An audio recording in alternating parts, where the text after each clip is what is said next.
when we started slowing down in October, it was kind of hard not to get a little gloom about things.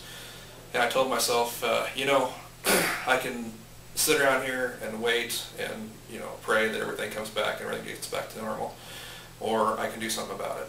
And so I started looking at what's available. And there were so many guys that were trying to get into the John Deeres and the Caterpillars, which were hot, and that was fine, but was that going to be enough to sustain everybody? And so I started looking deeper, and the WindEnergy thing was really a booming market that a lot of my customers were not tapping into. And it seemed like the more research I did, the more I got excited, and the more I got to learn and really realize just how important it is to not just my customers, but the customers throughout all of Hartwig's territory. Iowa is poised to be, for lack of a better term, ground zero for this explosion in wind energy. Right.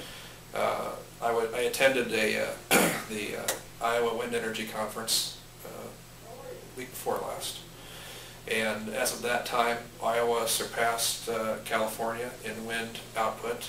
We're just right behind Texas now as far as actual wind energy being produced. Right. And we're #1 in the country for manufacturing of turbines.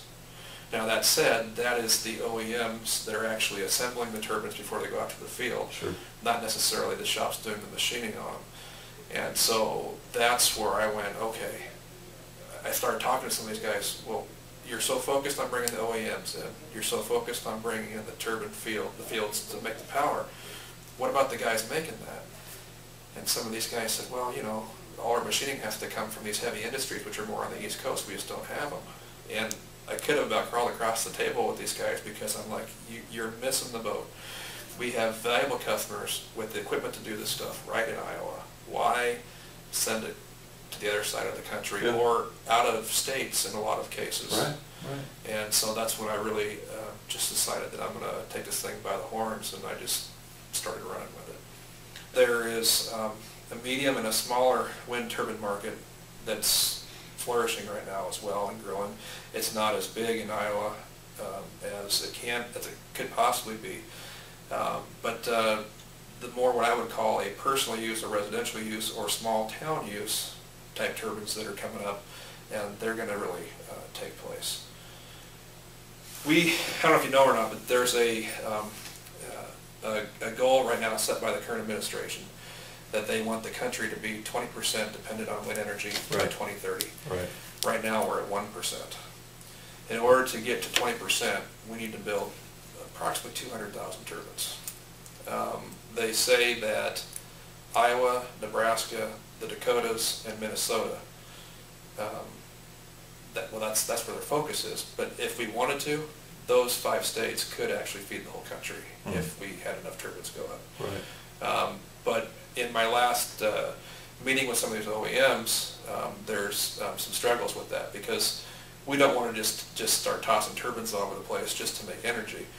We would much rather toss in a higher technological piece of turbine that can make twice the power with one as opposed to 2. Right.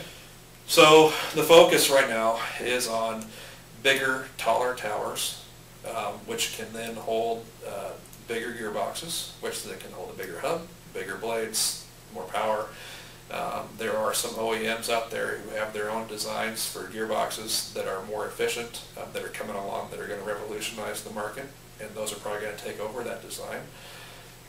We have a tower manufacturer in Nebraska, which has their new design, which they can virtually double the height and double the diameter of towers, which they can't do now because of, well, really comes down to actually transporting the parts of the towers, not the towers themselves. Sure.